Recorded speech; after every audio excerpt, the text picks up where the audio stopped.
Ever hear of Undertale before? Chances are, if you're watching this video, that's a big yes. Undertale was the hit indie phenomenon of late 2015 with its insightful take on the JRPG genre and infectious comedic stylings. Originally a Kickstarter project in 2013 by the individual known as Toby Fox, the crowdfunding project ran past its initial goal and piled up stretch goals and more content partially driven by assisting content contributions. Primarily made by Toby Fox over the next few years, Undertale was released in late 2015 for PC and Mac to immense critical acclaim and a fan response that quickly developed into a loyal following reminiscent of other recent indie game phenomenon like Rocket League or Five Nights at Freddy's. So, let's say this now. If you've managed to wander into this video without any real knowledge of Undertale or any of the sort of impact it's had on people so far, then please take this time to just stop watching and go play the game itself before watching the rest of this video. Others have said it best. Undertale is best experienced with as little exposure to the specifics as possible. Undertale is not long. It's not expensive. What it is, though, is completely worth every minute. And you'd be doing yourself a disservice if this video was the way you first experienced it.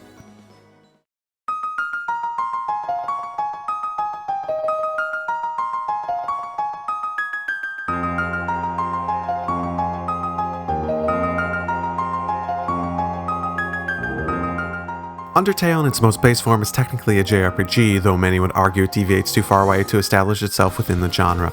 In the end, Undertale builds itself up as its own entity entirely, with elements simply drawn away from the JRPG genre. You walk around in a pixel-based overworld and run across seemingly random encounters to fare against monsters in turn-based combat with a loadout of equipment gathered from the world and equipped by the player. The basic concept acts as the basis for everything Undertale tries to do, as it takes it and runs with its own interpretation of what this means to be the genre. Every battle leads to several options. As with most JRPGs, the games let you choose between battling, item use analysis options, and running away. Simply battling will constitute a skill-based, attack-specific minigame that lasts for a few seconds. Attacking the enemy uses a quick rhythm sequence specific to the equipped weapons. In response, the enemies instigate their own attack. Here, the player controls a heart and must evade the incoming friendliness pellets. Basically, a bullet hell game. The variances of the attack is dependent on the enemy, and Undertale uses a large variety of them to keep every battle unique. Looking deeper into the 4 large options given to the player right off the bat, most will notice the mercy option lying along with the other options. Combined with the action sequences built into the combat, this is where Undertale becomes its own beast. Undertale offers the idea that battles do not need to be settled solely by death. Admitted by Toby Fox to be inspired from the demon negotiations of the Shin Megami Tensei series, Undertale takes it one step further by integrating such decisions into the very nature of the story. To spare a creature, a monster, or anything means to not stain the player's hands with blood. Every enemy has their own personality and life beyond the battle, with their bullet hell style attacks and requirements to spare the enemies, giving heavy hints to the backstory of every monster. But when the day ends, that is everything there is to it. The equipment is simple and designed more for story purposes over gameplay depth. The main character has no battle customization out of equipment, and this lack of depth, or battle mechanic role-playing that defines JRPGs, is where most would point to show that Undertale tries to be something else other than JRPGs entirely. The gameplay serves a singular purpose, which it does quite well, and this is the ability to give the player a real control over the story's conclusion through battles. The gameplay has its fun moments, but it never really finds a place to shine on its own. It's simple, it never really offers anything particularly special. Difficulty only ever comes up in any significant fashion when you purposely hold yourself back in a complete pacifist run and don't level up to strengthen yourself. Or, for those who just don't care for their sanity, like, some people, the opposite genocide run, where the game punishes you, is also incredibly difficult and meant to be something you don't enjoy. Basically, the gameplay is only ever treated as a tool by the game for its storytelling.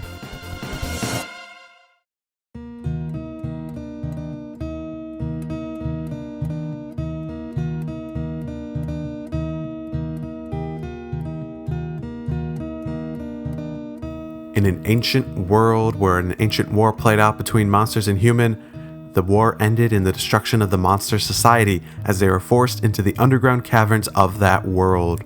Since then, they have yearned for freedom and a chance to rejoin the world above. Slowly, humans have fallen into this world and passed through and had their own unique fates. And the main character is the newest one to fall in. Knowing anything beyond this is really recommended to be avoided without playing the game. It is unique and it's way too special to be first experienced in a review. I have warned you, because if you don't, you may well end up having a bad time. The characters in Undertale are one of its greatest assets. They are memorable and play off each other spectacularly. Through the use of a system allowing you to decide the fates of all these characters, Undertale enables its charming, funny writing to force the player to choose to care for what that fate is or not. Plus, the game isn't afraid to break the fourth wall and does so regularly to both normalize the style and the often absurd sense of humor that the game has in the first place, and create a more personal connection between the player and the world the characters live in.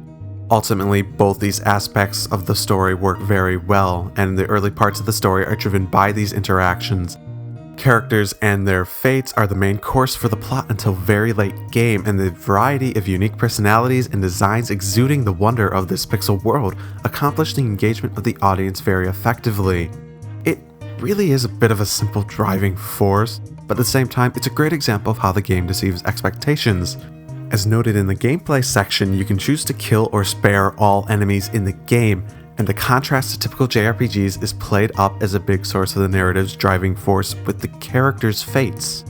As the story progresses, the game begins to answer questions, little details of how this world works, and how the other mechanics of the genre, like a big one being saving, are melded into a dramatic plot that can often seem more clever every time you turn your head back to look at it. Now, the endings can certainly vary. The main ending, which offers the least amount of answers despite a satisfying ending on its own right, has a different result depending on who lived and who didn't. The real impact of your choices feel more evident on the major outliers, or the pacifist and genocide endings. The first offers an extended ending where answers come in droves and the nature of the world is explained. Genocide must be instigated early on and changes the story to touch on that from a very early stage. It is designed to punish the player with difficult fights and experience that is only recommended for the most dedicated of completionists. Now, the true pacifist run, which I was talking about earlier, is something that everyone really wants to do because it answers questions, it gives a more satisfying ending, and ultimately, it is where everyone wants the story to go in the first place. Overall, the plot is very clever, and despite its consistent need to feel like it needs to be clever at every given opportunity, it never really falters at entertaining through those attempts, and it never feels like it's trying too hard. It effectively sets the stakes and creates a tense world with dramatic outcomes for the lovable and determined cast of characters.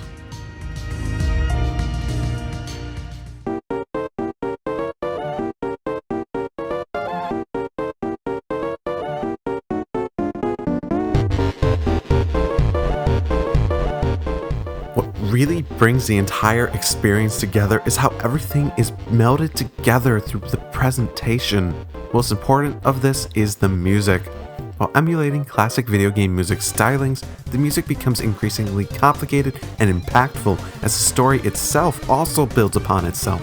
The music was all created by the one and only Toby Fox, and many will notice the similar melodies throughout the decidedly different tracks. His vision of the music progression and connections between all the scenarios allow a situation where the music acts as a unifying factor. It creates cohesiveness in a world where absurdities are spread all around. It also helps that the music is extremely good on its own right. Essentially, it is the anchor to the presentation driving storytelling. Music drives every moment, and it makes these pixels of characters feel so much closer to you. Their charm is legitimized by it. Now, the art, on the other hand, it's quite simple. It takes on a more simple aesthetic with a more stylized take on classic pixel graphics. While the music provides the cohesion, the art provides a sense of wonder and flexibility. But simply put, the art is a bit simple. While enabling cartoon designs to shine in enough detail to exude character, it stays well away from anything resembling the uncanny valley. However, at the same time, the art never really becomes intricate. Often the overworld can feel empty because of this. The world never accommodates to the story and never sets the tone in the storytelling like the music, plot, characters, and more do all the time. The art excels in moments, really. Time when specific feelings need to be invoked in the player are often handled perfectly. Little details to the character's expression, intention, overwhelming chaos. Modern resolutions allow the style to meld to the moment, and the art works when it matters, despite its shortcomings in building the actual world around it.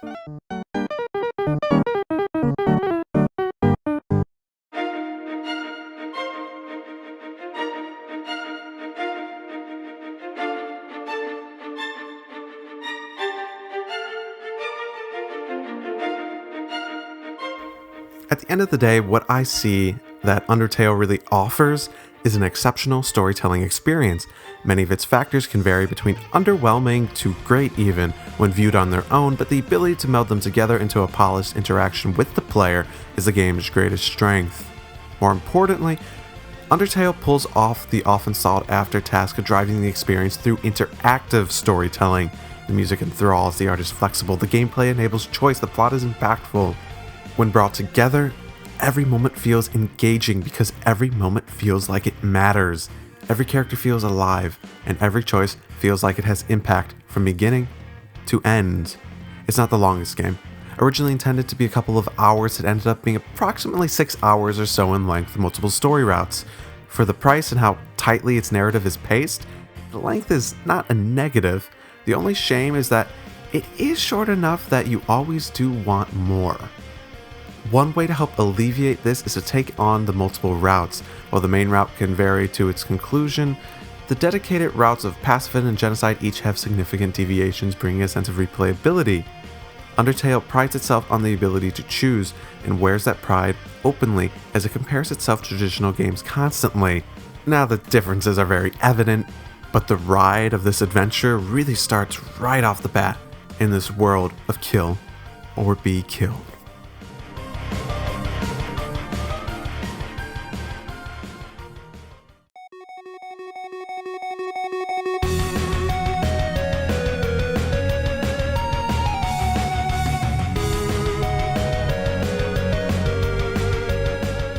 Undertale is an experience. It is an adventure. It is a prime example of what videos can be from a storytelling perspective, despite its more old style of graphics and presentation. Ultimately, it is a short game, created structurally to react to the gameplay with a decision mechanic built into its base concept.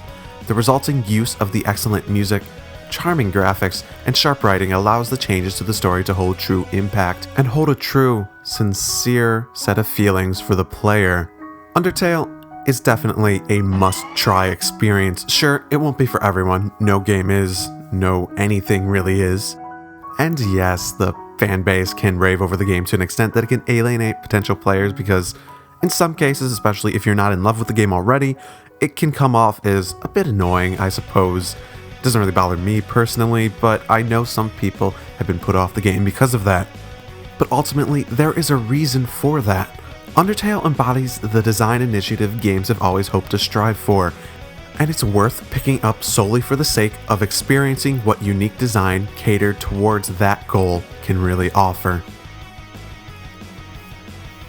Okay, recommendation time, I suppose. Okay, first up on the docket is the Shin Megami Tensei series. Okay, I mentioned in the review, if you've just played Undertale and you don't have a lot of experience with niche JRPGs, you probably haven't heard of it. The Shin Megami Tensei series is a series from Atlas that one of the things it's famous for is the fact that it has a lot of the main games, especially like Shin Megami Tensei Nocturne, which is the third game in the series, and Shin Megami Tensei 4 for the 3DS.